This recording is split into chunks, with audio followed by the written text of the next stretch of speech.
Today we will be talking about uvea. Anatomically, uvea is the middle vascular coat of the eyeball which lies between the sclera and retina. For convenience sake, uvea is divided into three parts which are known as iris, ciliary body and choroid. These three portions are connected to each other anatomically as well as through vascular and the neural channels. So disease of one part is also going to affect the other parts of the uvea, though may not be to the same extent and to the same severity.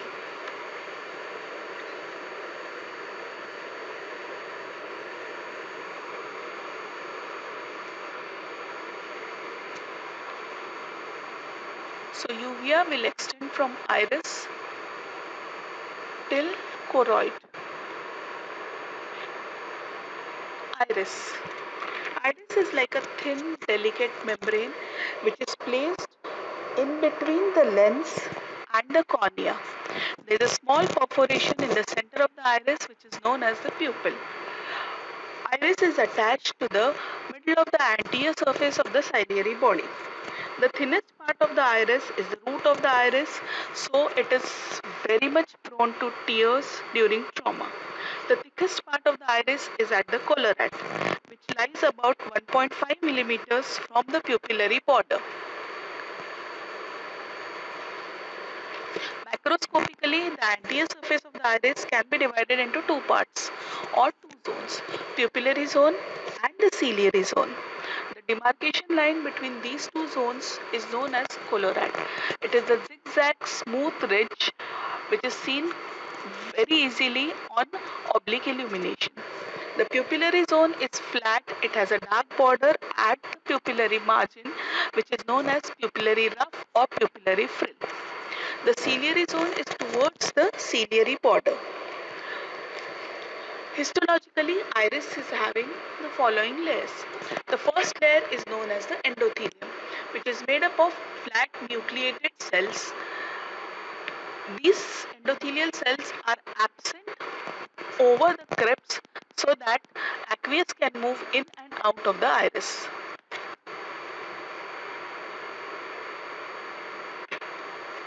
The vascular layer consists of blood vessels which are lying in the collagen fibers as well as the pigment cells. After this comes the muscular layer. There are basically two types of muscles in the iris. One is known as sphincter pupillary muscle, which is a plain muscle which is derived from the neuroectoderm. The fibers of these muscles are arranged in a circular pattern. This muscle is supplied by the parasympathetic fibers which are coming through the third nerve. The second muscle is known as the dilator pupillary muscle. This also arises from the neuroectoderm and it is supplied by the cervical sympathetic fibers which reach it through the long ciliary nerves. As the name suggests, the sphincter pupillary muscles are responsible for constriction of the pupil, while the dilator pupillary muscles are responsible for dilatation of the pupil. The sphincter pupillary muscle has more power as compared to dilator pupillary muscle. The final layer is a pigmented epithelium which is made up of two layers. These two layers are attached to each other very loosely and there is a potential space between these two layers. In case of iridocyclitis, when the iris sticks to the lens leading to formation of a posterior synecdoche, the pigment epithelium gets partly detached and it gets deposited on the surface of the anterior lens capsule. The final layer is known as an internal limiting membrane. It is not a homogeneous structure, it's fine and not consistently present. The basic functions of the iris include regulation of the amount of entry of light by changing the size of the pupil. Absorption of aqueous also takes place from its anterior surface.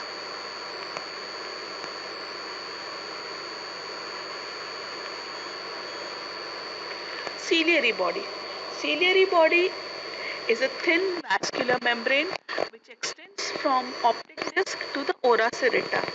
It is mainly composed of layers of large and small vessels. It consists of ciliary processes as well as the ciliary muscles. On a longitudinal section, it appears to be triangular in shape. The anterior surface or base of the ciliary body is shortest and iris is attached to this surface. The outer side of the triangle is adjacent to the sclera and it is formed of the ciliary muscles.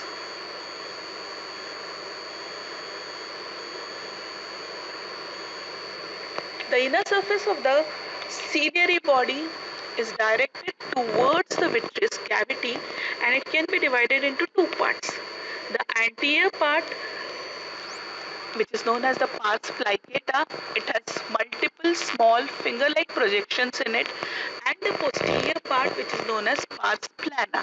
It is relatively smooth in structure.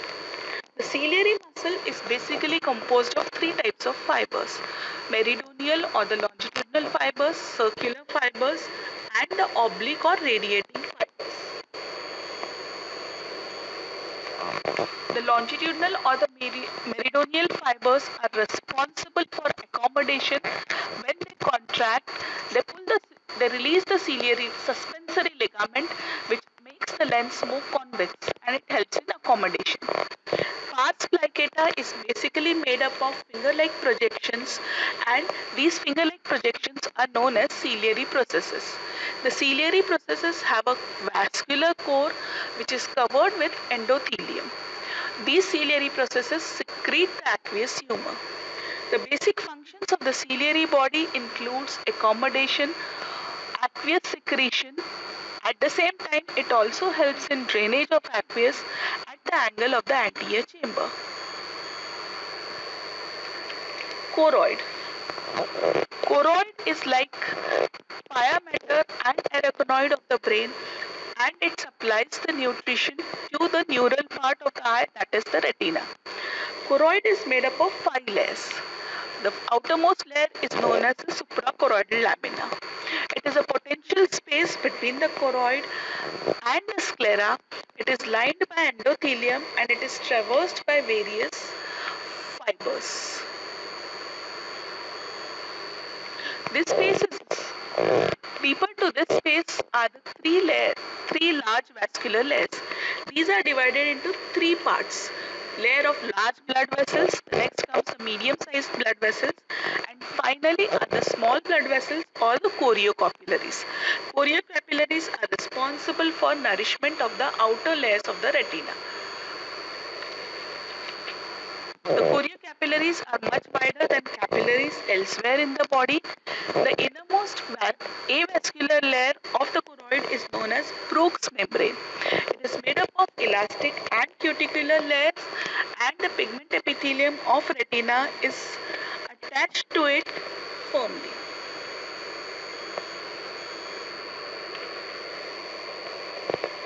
Blood supply of the uveal tract. Basically, the uveal tract is supplied by short posterior ciliary arteries, long posterior ciliary arteries, and the anterior ciliary arteries. These arteries travel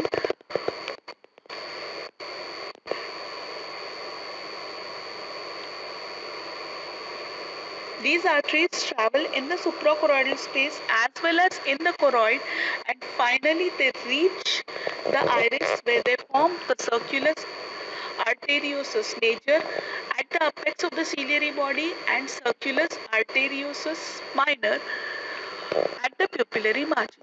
From these two arterial complexes, the entire ciliary body and the iris are supplied with the blood vessels.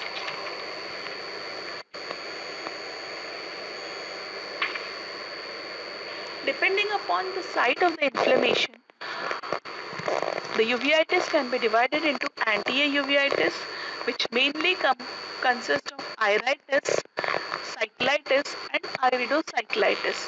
As iris and ciliary body are continuous, iritis or cyclitis in isolation are never seen. Usually it is known as iridocyclitis.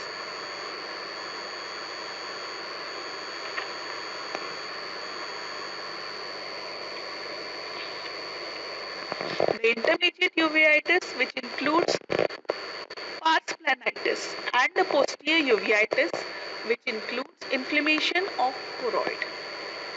The posterior uveitis is never seen in isolation because choroid is intimately attached to the retina. So usually along with choroiditis, some amount of retinal inflammation, that is retinitis, is always present.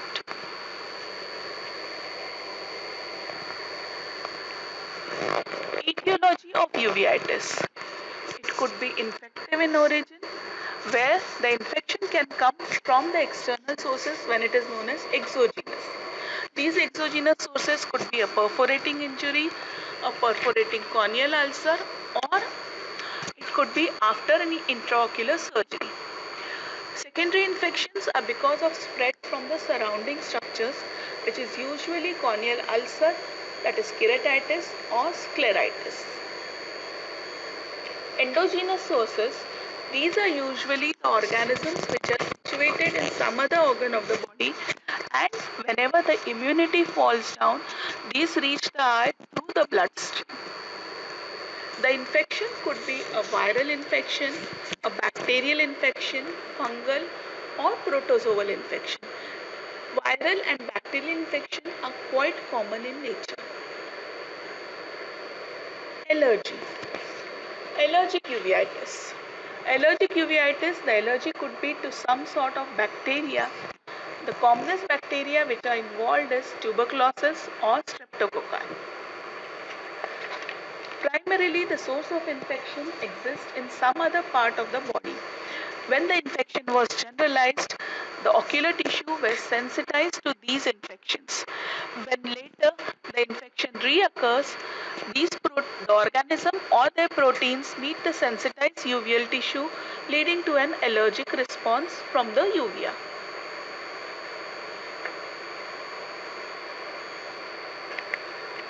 Bacterial or proteins, similarly, the lens proteins, because they are being isolated from the general immune system of the body, being enclosed inside the capsule, the proteins act like foreign bodies, and these lead to phacoanaphylactic reaction. Even the uveal pigment can lead to an allergic reaction, which is known as sympathetic ophthalmitis. Certain systemic diseases like diabetes mellitus, rheumatoid arthritis, gout, ankylosing spondylitis can also lead to inflammation of uvea. Trauma can lead to post-traumatic uveitis. It can also lead to sympathetic ophthalmitis, which is known as panuveitis also. There are certain idiopathic causes of development of uveitis. Intraocular hemorrhage, intraocular tumors, when they are long-standing in nature, can also lead to inflammation of uvea. Pathologically, the inflammation of iris and ciliary body, or for that matter uvea as a whole, has same characteristics as other vascular connective tissues. All the signs of inflammations will be seen similarly to the classical signs of inflammation, which includes rubor, calor, dolor, edema, and punctulacia. Rubor means redness, calor means increase in temperature, pain means dolor, punctulacia means loss of function, and edema. There occurs dilatation of blood vessels and exudation of protein-rich fluid into the tissue spaces, which lead to the entire inflammatory picture. Another way of classifying the uveitis would be on the basis of anatomy. Anterior uveitis, which would be involving the iris and the ciliary body, intermediate uveitis, and posterior uveitis. Posterior uveitis would be involving the choroid. Panuveitis, which involves all the three parts of the uvea, including iris, ciliary body, and the choroid. Endophthalmitis is also a type of uveitis, but it is usually purulent in nature. It involves purulent inflammation of all the contents of the eyeball, but the inflammation is limited by the coats of the eyeball. Panophthalmitis is another type of purulent inflammation, but the inflammation has breached the coats of the eyeball. This is a anatomical classification of uveitis. Based on the pathology, we can classify the uveitis into granulomatous uveitis and non-granulomatous uveitis. Non-granulomatous uveitis is more common in nature. It is basically involves dilatation of blood vessels along with exudation of protein-rich fluid into the tissue spaces. This is usually in response to some sort of insult to the uvea. It could be an allergic insult, it could be a toxic insult, or it could be because of it could result after a trauma. While granulomatous uveitis shows more of a proliferative type of inflammation where you see giant cells as well as formation of nodules. Granulomatous uveitis is usually associated with some sort of chronic infection with organisms of low virulence, or it could also be autoimmune in nature, like in case of sarcoidosis. All the effects of uveitis are because of inflammation.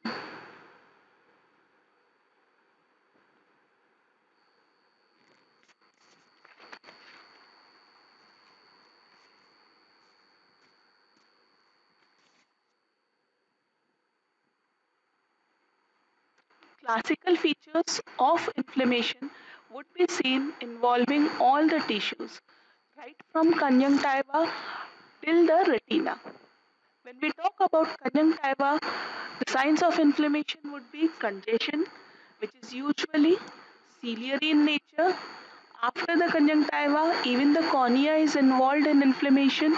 This usually the involvement of cornea is at the level of endothelium, and you find endothelitis along with some amount of cellular debris on the surface of the endothelium. When we come on to anterior chamber, there is a lot of exudation of protein-rich fluid from the dilated blood vessels, which leads to flare as well as cells and pigments in the anterior chamber. Iris, the next structure which would be involved in the inflammation would be iris, where the iris being a loose connective tissue shows edema. This edema leads to flattening of the typical structure of the iris, giving it a muddy appearance. At the same time, the pupil would be small, sluggishly reacting to the light.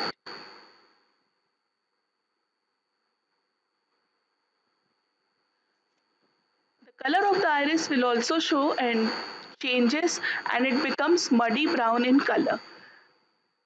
Exudates will also be seen in the posterior chamber, which lead to stickiness of the iris, and it would lead to formation of posterior synecdoche, where the posterior surface of iris sticks onto the anterior capsule of the lens, or if the lens is absent, it can even stick onto the intraocular lens. The same stickiness of iris also leads to formation of anterior synecdoche, where the iris sticks onto the cornea. There occurs diminution of vision. This is basically the loss of function, which is responsible because of spasm of the ciliary muscle. The aqueous becomes turbid in nature instead of remaining clear. There can be exudates in the pupillary area. It can also be because of choroiditis and inflammation of retina. In chronic cases, the loss of vision could also be because of formation of cataract or the cyclitic membrane, which is usually seen. When we talk about these are the basically the changes which will be seen in case of uveitis. In the next class, we would be talking about acute iridocyclitis.